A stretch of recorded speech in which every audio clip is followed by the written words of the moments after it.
Frederick नीचे ने कहा था, God is dead, God remains dead and we have killed him. हमने गॉड को किसी हथियार से नहीं मारा, हमने उन्हें अपने आलस, लालच और निकम्मेपन से मारा। नीचा ने इस बात की वार्निंग पहले ही दे दी थी, लेकिन अब सवाल ये है कि हमारे निकम्मेपन और आलस की वजह से जो हुआ है, उसके बाद अब करना क्या है। उन्होंने सिर्फ ये बात नहीं कही थी, उन्होंने इसका सॉल्यूशन भी दिया था कि कैसे हम खुद का भगवान बन सकते हैं, उबरमेंश बन सकते हैं।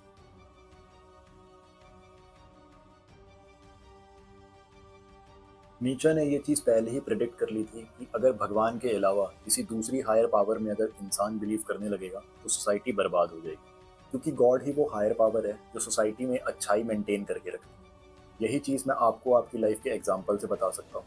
हमें अपनी लाइफ पे किसी इंसान के ऊपर इतना ज़्यादा तो गुस्सा आया ही होगा कि हमारा उसका नुकसान करने का ज़रूर एक बार मन करा होगा, चाहे उसका खून करना हो या उसका कुछ और नुकसान करना हो। जैसे वो हमारा कोई बॉस हो सकता है, कोई कलीग हो सकता है या कोई भी हो सकता है, लेकिन हम फिर भी वो काम नहीं करते क्योंकि we still believe in God. और जो हमारे धार्मिक ग्रंथों में बातें सिखाई जाती हैं अच्छाई को लेके, हम उनमें इतना अच्छा बिलीव करते हैं, इसलिए हम कभी नुकसान नहीं करते। बट इमेजिन करके देखिए, अगर गॉड का कॉन्सेप्ट एग्जिस्ट ही ना करता तो हम लोग कितने लोगों के मर्डर कर चुके होते और कितने लोग हमारा कर चुके होते। क्योंकि हमारे मन में हमेशा ये बात रहती है कि नुकसान करते हुए हमें कोई नहीं देख रहा, लेकिन ऊपर वाला तो ज़रूर देख रहा। इसी वजह से हम कोई गलत कदम नहीं उठाते और सोसाइटी में अच्छाई मेंटेन रहती है। लेकिन हाँ, हर कोई इतना अच्छा नहीं होता, बिल्कुल हर कोई इस तरीके से नहीं सोचता। लोग बहुत बड़े क्राइम कर देते हैं, लेकिन आप सोच के देखिए, अगर गॉड का कॉन्सेप्ट एग्जिस्ट ही नहीं करेगा और इन क्राइम केसेस का नंबर बहुत ही ज़्यादा ऊपर हो जाएगा।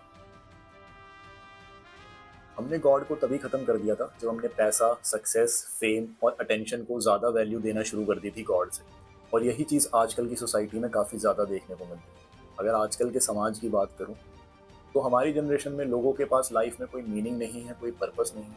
वो लोग बस एंडलेसली सोशल मीडिया स्क्रॉल करते हैं, रील्स देखते हैं और कोई डिसिप्लिन नहीं है उनकी लाइफ में। लेकिन शॉर्टकट्स उनको सारे चाहिए।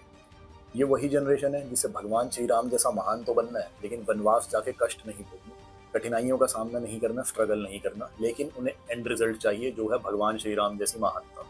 और यही चीज़ आज से कई साल पहले नीचा ने प्रेडिक्ट कर ली थी, जहाँ पे लोग सिर्फ आलस, निकम्मापन और कंफर्ट ही चाहते हैं।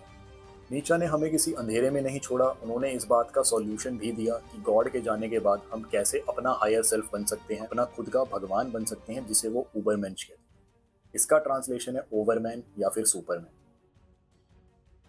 अब ये उबरमेंश कोई सुपर हीरो नहीं है, ये वो इंसान है जो आज के समाज में निकम्मे लोगों के बीच में एक पर्पस के साथ जीता है, अपनी वैल्यूज खुद बनाता है। उबरमेंश अपनी माइंड, बॉडी और स्पिरिट को मास्टर करता है, इवॉल्व होता है, एक बेहतर इंसान बनता है खुद के ऊपर मास्टरी हासिल करके। वो ट्रेंडी चीज़ों को फॉलो नहीं करता, वो अपनी राह खुद बनाता है, अपने वैल्यूज खुद बनाता है। सोसाइटी में उबरमेंश की बहुत ज़्यादा ज़रूरत है। अगर उबरमेंश नहीं होंगे तो सोसाइटी में मीडियोक्रिटी बहुत ज़्यादा बढ़ जाएगी। हर जगह कमज़ोर इंसान ही दिखेंगे, जिनको सिर्फ चीप प्लेजर चाहिए, शॉर्टकट्स चाहिए और कुछ मेहनत और स्ट्रगल नहीं करना, और उसके बिना कमज़ोर आदमी ही बनते हैं जो ठीक से चीज़ें नहीं संभाल सकते। साथ के साथ अगली जनरेशन को कोई रोल मॉडल नहीं मिलेगा। आप खुद सोच के देखिए, एक बच्चे के पेरेंट्स हैं जो सिर्फ और सिर्फ सोशल मीडिया चलाते हैं, रील्स देखते हैं पूरा दिन और हर ट्रेंड में आने वाली चीज़ को फॉलो करते हैं, चाहे वो आईफोन हो या कोई न्यूज़ हो।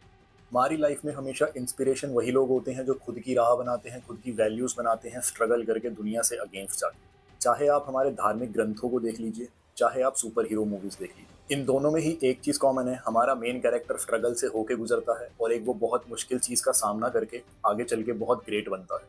इसीलिए हमारे रोल मॉडल भगवान श्री राम, श्री कृष्ण, जीसस क्राइस्ट, गुरु गोविंद सिंह जी, गौतम बुद्ध, ऐसे लोग होते हैं। और वहीं अगर आप सुपर हीरोज में देखेंगे तो बैटमैन, सुपरमैन, स्पाइडरमैन, क्योंकि इन लोगों में कॉमन चीज़ है स्ट्रगल और मुसीबतों का सामना करके एक बड़ी चीज़ को हराना और उस प्रोसेस के दौरान एक बेहतर इंसान बनना। और इसी चीज़ की हमारी सोसाइटी को बहुत ज़्यादा ज़रूरत है। वी नीड मैन जो इंस्पायर करे आने वाली जनरेशन को कुछ बेटर बनने के लिए। और उबरमेंश कोई फैंटेसी नहीं है, ये एक सॉल्यूशन है। आज की डेट में उबरमेंश बनने का मतलब है एल्गोरिदम और सोसाइटी के खिलाफ जाना, जिसका सबसे पहला स्टेप है master your body. Strong body mental strength का एक फाउंडेशन होता है। फ्रेडरिक नीचा का भी यही मानना था कि एक मजबूत शरीर टफ मेंटल स्ट्रेंथ की फाउंडेशन होता है। वहीं एक कमज़ोर इंसान होता है तो उसकी विल पावर भी कमज़ोर होती है। फिजिकली स्ट्रांग होता है, उसकी विल पावर और मेंटल स्ट्रेंथ स्ट्रांग होती है। अपनी बॉडी को मास्टर करने के लिए जब आप जिम जाएंगे, एक्सरसाइज करेंगे, तो ऑब्वियसली आप अपने कंफर्ट और आलसपन को भी खत्म करेंगे, तो मीडियोक्रिटी से बाहर आने के लिए सबसे ज़्यादा ज़रूरी है। By the way, I am a fitness coach and a clinical nutritionist for the past 5 years।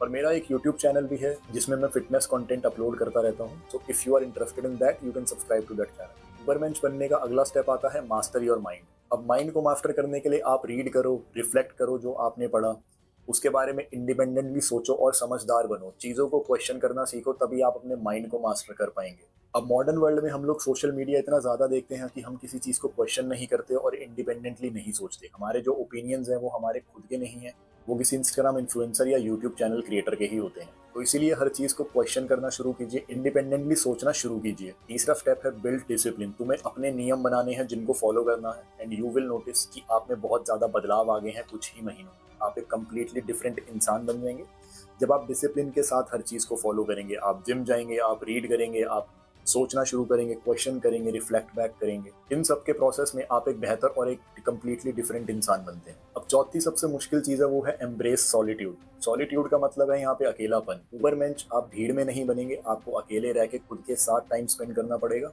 जब आप अकेले होते हैं तो किसी की कोई डिस्ट्रैक्शन नहीं होती, किसी दूसरे इंसान का कोई ओपिनियन नहीं होता। आप खुद से ही बात करते हैं और खुद के बारे में बहुत कुछ डिस्कवर और एक्सप्लोर करते हैं। इसीलिए अगर आप जिम जा रहे हैं तो अकेले जाना स्टार्ट कीजिए, रीड अकेले कीजिए, सोचिए खुद से, and you will explore new things about yourself. पांचवा और आखिरी स्टेप है क्रिएट समथिंग दैट लास्ट्स। इसका मतलब है कि आपको कोई ऐसी चीज़ क्रिएट करनी है जो आपके इस दुनिया से चले जाने के बाद भी एग्जिस्ट करे। नीचे का मानना था कि गॉड की डेथ के बाद इंसान को क्रिएट करना बहुत ज़्यादा ज़रूरी है ताकि उसे लाइफ में एक पर्पस मिले।